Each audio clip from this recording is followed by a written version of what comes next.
খেলা হবে, খেলা হবে।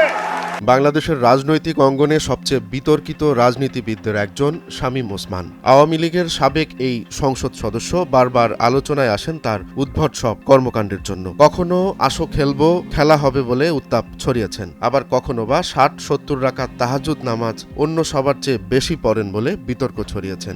২২ বছর ধরে তাহাজ্জুদ ছাড়ি নাই, ডেলি ৭০-৮০ রাকাত নফল নামাজ বেশি পড়ি আল্লাহর রহমতে। বিতর্ক আর শামীম ওসমান যেন একে অপরের পরিপূরক হয়ে ওঠে। নারায়ণগঞ্জের এই রাজনৈতিক গডফাদার ৫ আগস্ট দেশের রাজনৈতিক পট পরিবর্তনের পর বোরখা পরে দেশ ছেড়ে পালিয়ে যান সপরিবারে। কিন্তু শামীম ওসমান দেশ ছাড়লেও বিতর্ক তাকে মোটেই ছাড়েনি। সম্প্রতি গায়ে জুব্বা, মাথায় ঘুথরা আর মুখে দাড়ি শামীম ওসমানের এমন বেশের একটি ছবি সামাজিক যোগাযোগ মাধ্যমে ভাইরাল হয়। আর এর পর থেকেই নতুন করে আলোচনায় আসেন নারায়ণগঞ্জের এই মূর্তিমান আতঙ্ক। ছবিটি ভাইরাল হওয়ার পরপরই সামাজিক যোগাযোগ মাধ্যমে মানুষ নানা প্রতিক্রিয়া দেখায়। কেউ কেউ বলছেন শামীম ওসমান পালিয়ে গিয়ে নতুন রূপে ফিরেছেন, কেউ আবার বলছেন তার জীবনের নতুন অধ্যায়ের সূচনা হয়েছে, আবার কেউ বা ছবিটিকে নিছক একটি ডিজিটাল ম্যানিপুলেশন বলে হেসে উড়িয়ে দিয়েছেন। ছবিটির সত্যতা নিয়ে এখনো কোনো তথ্য বা প্রমাণ পাওয়া যায়নি, তবে মনে করা হচ্ছে এটি মধ্যপ্রাচ্যের কোনো দেশে তোলা ছবি হতে পারে। শামীম ওসমানের রাজনৈতিক কীর্তিকলাপ বারবারই তাকে আলোচনার কেন্দ্রবিন্দুতে রেখেছে। খেলা হবে ডায়লগ দিয়ে তিনি একসময় রাজনীতির মাঠে ঝড় তোলেন। সেই ঝড় দেশের নানা প্রান্ত মাতিয়ে একসময় জনপ্রিয় হয়ে ওঠে ওপার বাংলায়ও। পশ্চিমবঙ্গে বিভিন্ন রাজনৈতিক সমাবেশেও বলতে শোনা যায় খেলা হবে ডায়লগটি। খেলা হবে 2024-এ এমন খেলা খেলবো।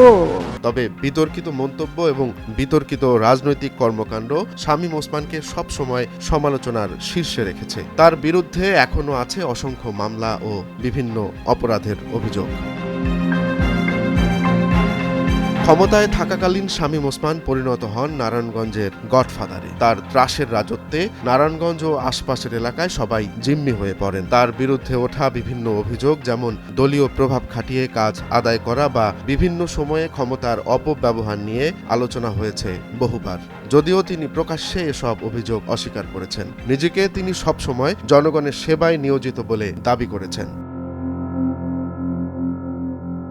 এবার ভাইরাল হওয়া ছবিটি নিয়ে সামাজিক যোগাযোগ মাধ্যম সহ সারা দেশে চলছে তুমুল আলোচনা। কেউ কেউ বলছেন এটি তার ভাবমূর্তি পরিবর্তনের একটি প্রচেষ্টা হতে পারে, আবার অন্যরা মনে করছেন এটি তার রাজনৈতিক প্রতিপক্ষকে প্রভাবিত করার কোনো ষড়যন্ত্র হতে পারে। তবে যাই হোক না কেন, শামীম ওসমানের এই ছবি ইতোমধ্যেই জনমনে নানা প্রশ্নের জন্ম দিয়েছে।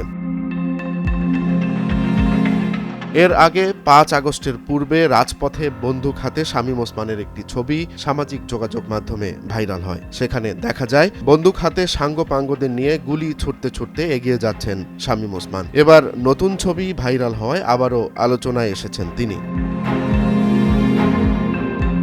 এদিকে ছবি প্রসঙ্গে শামীম ওসমানের কোনো বক্তব্য পাওয়া যায়নি। তার দলীয় সহকর্মীরা সবাই পালাতক থাকায় তাদের কারোর বক্তব্য নেওয়াও সম্ভব হয়নি। তবে শামীম ওসমানের সমালোচকরা বলছেন তিনি নিজের হারানো ইমেজ পুনরুদ্ধারের চেষ্টা হিসেবে এটি করে থাকতে পারেন। শামীম ওসমানের ভাইরাল ছবিটি নিয়ে বিতর্ক যেন থামছেই না। তার রাজনৈতিক জীবনের নানা বিতর্কিত অধ্যায় এবং আলোচিত ডায়লগ তাকে সবসময় সমালোচনার কেন্দ্রবিন্দুতে রেখেছে। তবে এবারের ভাইরাল হওয়া ছবিটি কি তার নতুন কোনো রাজনৈতিক কৌশলের অংশ, নাকি নিছকই একটি ডিজিটাল ম্যানিপুলেশন? এই প্রশ্নের উত্তর জানার অপেক্ষায় পুরো দেশ।